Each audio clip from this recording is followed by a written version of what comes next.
सवाल ये नहीं है कि बस्तियां किसने जलाई, सवाल यही है कि पागल के हाथ में माचिस किसने दी.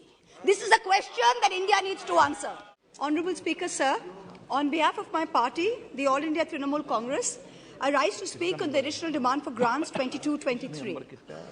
I begin by quoting the author Jonathan Swift. As the vilest writer has his readers, so the greatest liar has his believers. And it often happens that if a lie be believed for only 1 hour, it has done its work. Falsehood flies and truth comes limping after it. This government has us believe every February that this country's economy is going great guns. We are the fastest growing, most efficient global player. Everyone is getting employment. We're getting gas cylinders. We're getting electricity. We're getting pakka houses. This falsehood flies for about 8 to 10 months, and then the truth comes limping after it. And now we are in December, and the government says it needs another 3.26 lakh crores of additional funds over and above the budget estimate. The government and the ruling party coined the term Pappu. You use it to denigrate, to signify extreme incompetence.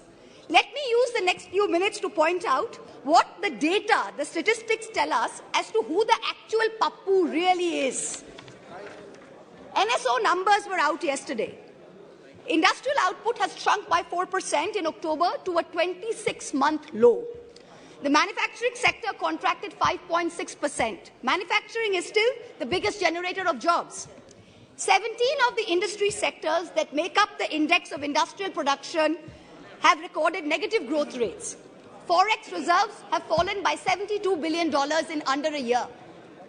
The Honourable Finance Minister yesterday during question hour mentioned how apparently 50% of FII inflows into emerging markets are coming into India. Wonderful.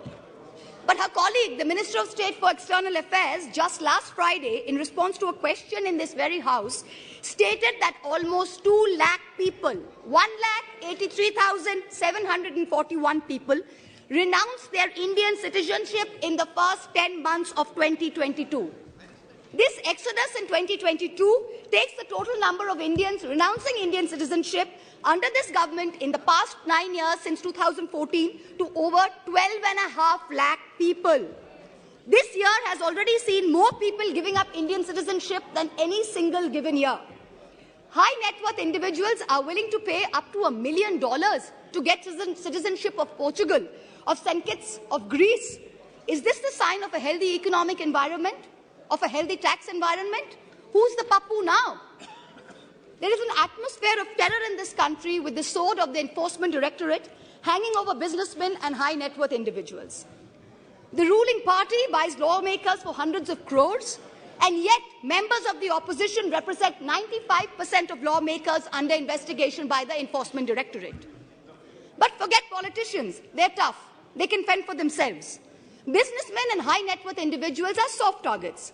In the monsoon session, in response to a query from my honourable colleague from the JDU, Mr. Rajiv Ranjan Singh, the Finance Ministry informed this House that in the past 17 years, the ED has opened 5,422 investigations under the PMLA, but has convicted only 23 people. That is a conviction rate of a pathetic 0.5%. Since 2011, the ED has launched 1,600 investigations, 1,800 raids, and convicted only 10 people. In the supplementary demand for grants, I see that the government is asking for an additional 2,900 crores to buy land and ready-built accommodation, office accommodation for the Enforcement Directorate. The taxpayers, you and I, are paying for the ED's operations, for their prosecutions, for their investigations, for their foreign junkets. So do Parliament and public representatives have no right to ask this na khaunga, na khane dunga sarkar, who's presiding over the ED, why there is such a pathetic conviction rate of 0.5%? Is the ED's job only to harass people, or is it to actually track down and catch the perpetrators of financial crimes? What is this level of incompetence? Who's the Pappu now? Members of the ruling party continue to spread falsehoods about the benefits of demonetization ad nauseum, with no regard to the actual data. You have not achieved the goals of a cashless digital economy. You have not achieved the goals of phasing out fake currency, even after 6 years of your dhamaka announcement. Currency in circulation has doubled from 18 lakh crores in November 2016 to 32 lakh crores in November 22. Cash management company CMS's cash index for ATM hit an all-time high this Diwali. Cash is still king. Demonetization did not achieve any of the 3 targets. Who's the Pappu now? I've been reviewing the demand for additional grants, and there are various items in it that are shocking. From a total subsidy request of 1,09,000 crores in March, the Department of Fertilizers has asked for an equal amount in the supplementary request. Just urea alone is accounting for 86,000 crores. Phosphorus and potassium are controlled because they are nutrient-based subsidies. What is this government doing to stem the overuse of urea, which is killing the soil, killing productivity, and killing our health? What the soil needs is balanced use of fertilizers. Bengal has been promoting a balanced fertilizer blend of major fertilizers. And now we are suffering because the center is starving us of the most popular mix of NPK, which is the basal application for potato. During November 22, Bengal asked for a certain amount, and only 33% of our demand for balanced fertilizers was met by the center. Most of the urea-based subsidy is going to GAIL, because GAIL supplies the maximum gas to the fertilizer sector.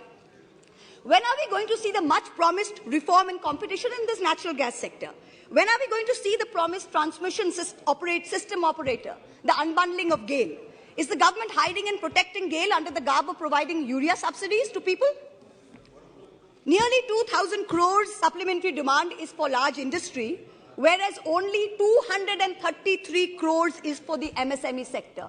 But the MSME sector accounts for 90% of jobs in the industrial sector. These are very distorted priorities. About 45,000 crores demand is for Manrega and other rural employment schemes. This is far too little, far too late. The rural sector accounts for nearly 2/3 of employment in this country. Field reports suggest that only a very small fraction of rural households are getting Manrega jobs. That too, not more than 30 to 40 days instead of the assured 100 days. That too, there's a 3 to 4 week lag in wage payment simply because there is inadequate allocation of funds. There is also no supplementary demand for subsidized food delivery under PDS. There is an overall anti-poor bias in the supplementary demand for grants. BSNL is being provided, this is very interesting, BSNL is being provided a viability gap funding of 18,000 crores for rural wireline operations. Prima facie, I don't have a problem with this. But if the government of India wants to keep giving BSNL viability gap funding, it is also giving it free spectrum worth 30,000 crores. Then why not make BSNL free roaming rural for everybody? If I'm not a BSNL user, I'm an Airtel user. I am paying for BSNL's free spectrum. It is not only BSNL subscribers who are paying for it. So if Airtel has poor network in a rural area, why can my phone not latch on to BSNL? Taxpayers are paying for this. Make it free for all in rural areas. The supplementary demand for grants will amount to an additional expenditure of about 4.36 lakh crores. This is going to raise the fiscal deficit above the target that you mentioned in the budget. So what is the government's additional revenue mobilization measures, especially non-tax revenue, that is going to make up the additional expenditure so we stay within the fiscal demand targets, fiscal deficit target?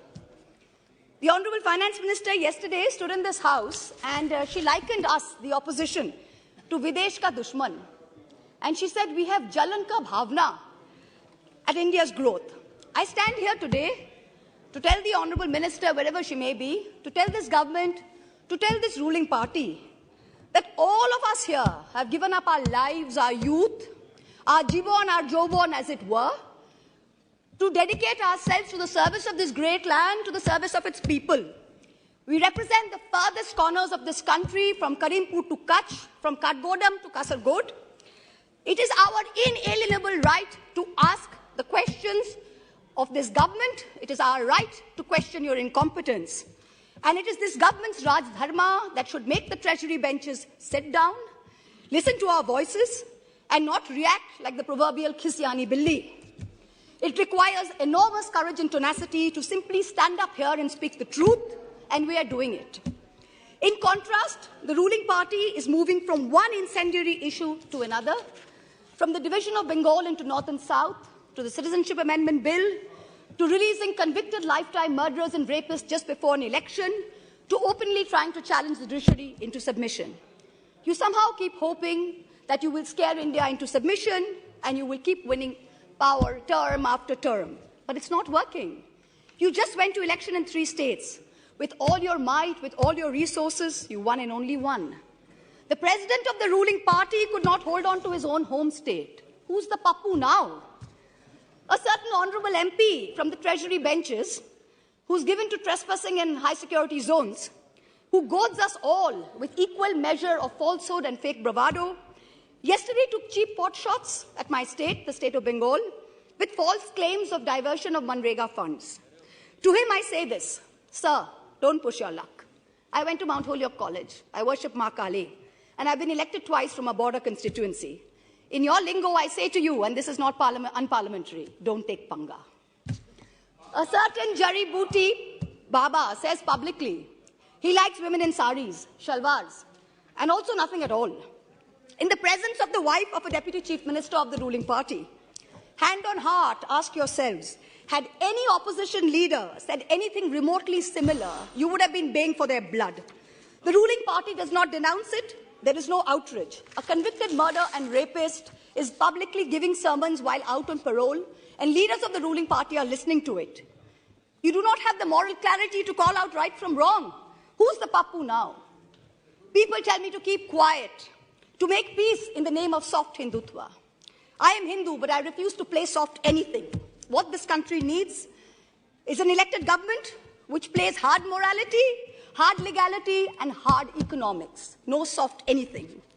I urge this government and the finance minister to take control of the economy. And I urge the people of India to take control over who they give the reins of this country to.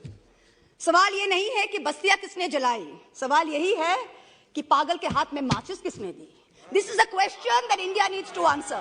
Thank you very much. Jai Hind. Honorable Member Mahua Moitra said about where one should find Pappu, who's the Pappu, where's the Pappu, and so on. Actually, either West Bengal in the... Sorry?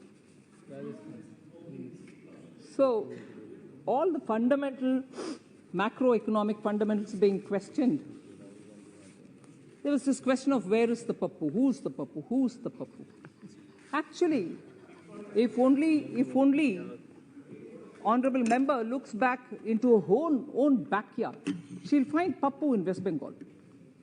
So there's no doubt, where there are wonderful schemes which can benefit common people, West Bengal sits over it, doesn't distribute it. You don't need to search anywhere else for Pappu. But even worse, sir, even worse is this point. माचिस किसके हाथ में है? This is really, I don't want to elaborate too much on it because it probably just wanted to spice the questions and the issues she raised, about which I think in different ways I've tried answering.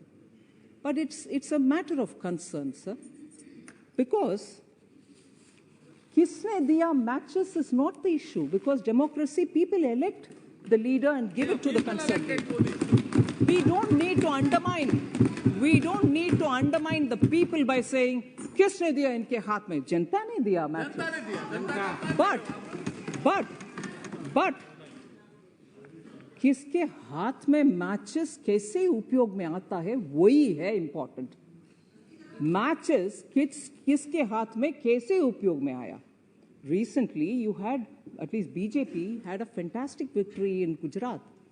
Post-election, sir, what was the environment there? Peacefully, the new government came to power, was sworn in. Whereas compare it with what happened in West Bengal post the state government election, marches किसके हाथ में कैसे उपयोग में आया? कैसे उपयोग में आया? वो है प्रश्न वो है। पूरा बंगाल को दिला दिया इन्होंने। माचिस किसके हाथ में? हमारे हाथ में जब माचिस थी, हमने उज्ज्वला दिया, हमने उजाला दिया, हमने पीएम किसान दिया, हमने स्वच्छ भारत अभियान चलाए। जब आपके हाथ में आया माचिस, आर्सन हुआ, लूटिंग हुआ, रेप हुआ, हमारे कार्यकर्ता के घर जला दिया, और ऊपर से एक केंद्र मंत्री एक केंद्र मंत्री MOS मुरलीधरन, उनके गाड़ी के ऊपर इतना अटैक हुआ, सेंट्रल मंत्री तक सेफ नहीं था पोस्ट इलेक्शन। सो मैचेस, जेपी नड्डा जी की गाड़ी तो कैंपेन के दौरान, मुरली जी की गाड़ी, MOS के गाड़ी पोस्ट इलेक्शन। सो मैचेस किसके हाथ में कैसे काम आया वो हम समझना चाहिए सर, ऐसे नहीं है बात।